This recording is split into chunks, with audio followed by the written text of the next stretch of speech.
Bienvenidos a tu podcast Mi Comunidad Escolar. Soy Julio Morales y el día de hoy discutiremos el impacto y el papel del pensamiento crítico en la enseñanza. El día de hoy nos guiaremos y trataremos de responder dos preguntas. La primera, ¿de qué manera podemos atribuir un pensamiento crítico educativo a nuestros alumnos?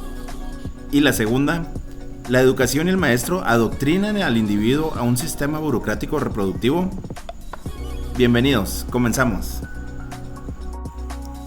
En este episodio exploraremos cómo la educación en sus diferentes formas puede moldear el pensamiento crítico de nuestros estudiantes. Vamos a reflexionar sobre cómo la educación formal, no formal e informal, descritas por Touriñán, interactúan con enseñanzas más actuales, como por ejemplo el contexto ahorita de la implementación de la nueva escuela mexicana y las metodologías innovadoras que ésta propone. Y para introducirnos me gustaría leer este pequeño fragmento. La educación no se limita a lo que ocurre en las aulas, se extiende a todas las experiencias de la vida. Touriñán, 1996. Y sí, como bien dice Touriñán, ¿de qué manera podemos atribuir un pensamiento crítico educativo a nuestros alumnos? Bueno, pues entonces tenemos estas tres formas de educar: la educación formal, no formal e informal. De esa manera podemos desarrollar el pensamiento crítico de nuestros estudiantes. Entonces, para empezar, es importante reconocer que, como señala Touriñán, el pensamiento crítico no solo se desarrolla en la educación formal, sino que también se desarrolla en espacios no formales e informales.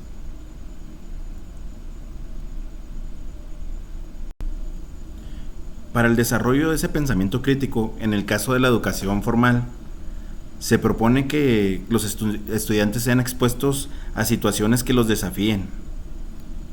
Por ejemplo, en el caso de la implementación de la nueva escuela mexicana, con estas metodologías innovadoras, en el caso mío que imparto Ciencias 2 Física, dejamos de lado, por ejemplo, problemas estructurados, dejamos de lado un poco de que lee tal página, responde ese cuestionario, y nos adentramos a metodologías que permiten el desarrollo de ese pensamiento crítico y creativo, ¿verdad?, del estudiante, en el que se le plantean problemáticas de su entorno y él las tiene que resolver a través de un proyecto. Por ejemplo, el cuidado del agua en la escuela, el exceso de basura que generan los estudiantes. Y no es dejar de lado esos temas de física. Por ejemplo, ese tipo de problemáticas los estudiamos alrededor de, por ejemplo, de las unidades de medida, de que cuantifiquen y que ellos mismos generen instrumentos para hacer mediciones, en donde ellos van construyendo a través de una problemática, van generando un proyecto, y a través de estos enfoques STEAM, donde está muy relacionado con la tecnología, para ellos es muy desafiante, que es completamente distinto a lo que se planteaba antes de responde ese cuestionario, resuelve ese problema.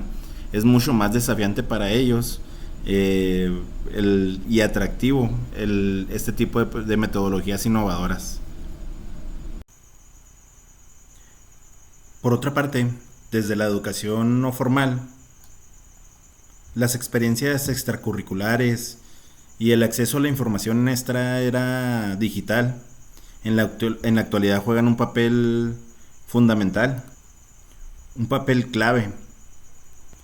Aquí es donde los alumnos tienen la oportunidad de aprender de diversas fuentes, temas de su interés, y desarrollar habilidades de análisis crítico. Pero para mí, por ejemplo, como docente, es muy importante que los estudiantes aprendan a discernir, a separar cuál es una información confiable y cuál es una información no confiable. En nuestros días, para mí, esa es una habilidad fundamental en la actualidad. Por último, la educación informal. Por ejemplo, como el conocimiento empírico y el conocimiento ancestral, invaluable para el pensamiento crítico.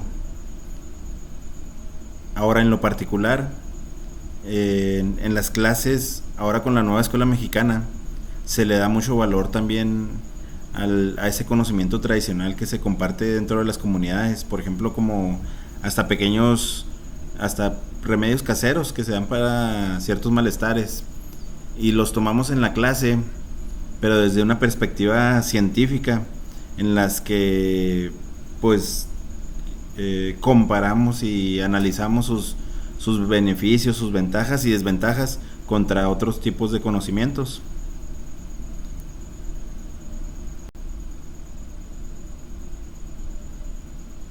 Pasemos ahora a la segunda pregunta.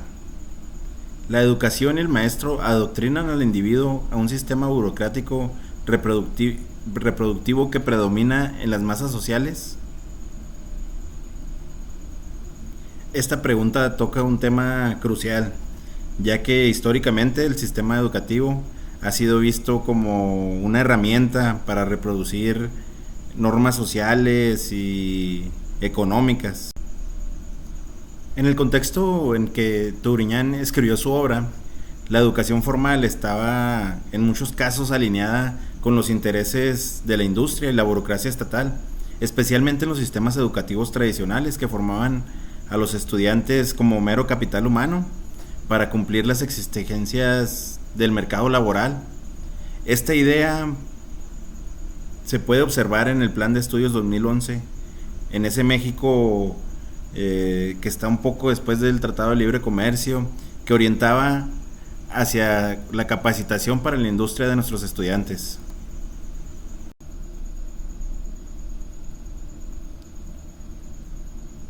Hoy, con la implementación de la nueva escuela mexicana, se está promoviendo un enfoque más integral y holístico.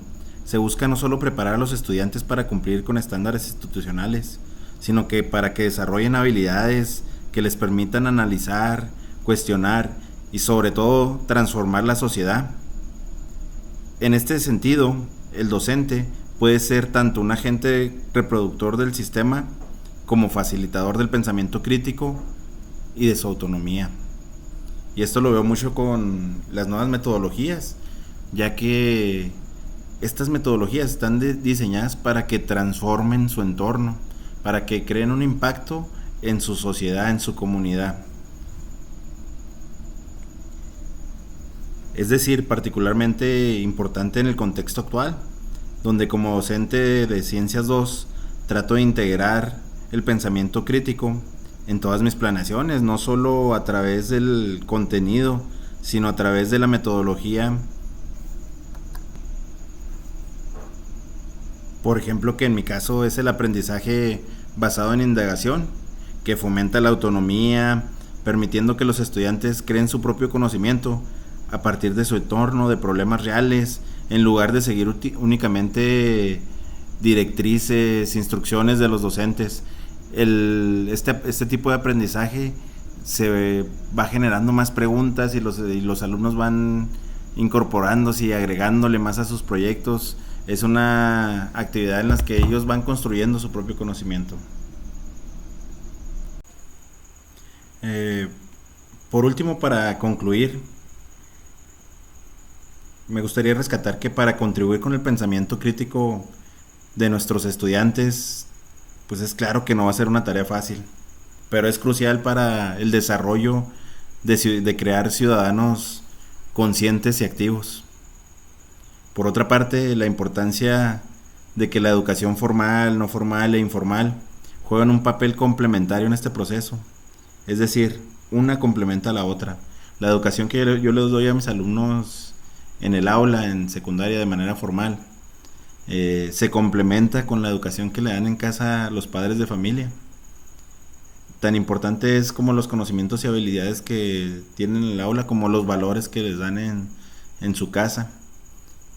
Y por último, pues depende, al final de cuentas, puede haber tal plan de estudios hoy, puede haber otro plan de estudios mañana, pero al final de cuentas es el maestro, ¿verdad? Depende de nosotros como maestros evitar adoctrinamientos y fomentar la autonomía, el pensamiento crítico y el pensamiento creativo de nuestros estudiantes. Y bien, aquí dejo las referencias bibliográficas que utilizamos para la realización de este video, que sobre todo fue basada en la obra de Turiñán, Análisis conceptual de los procesos educativos, formales, no formales e informales, ediciones Universidad de Salamanca.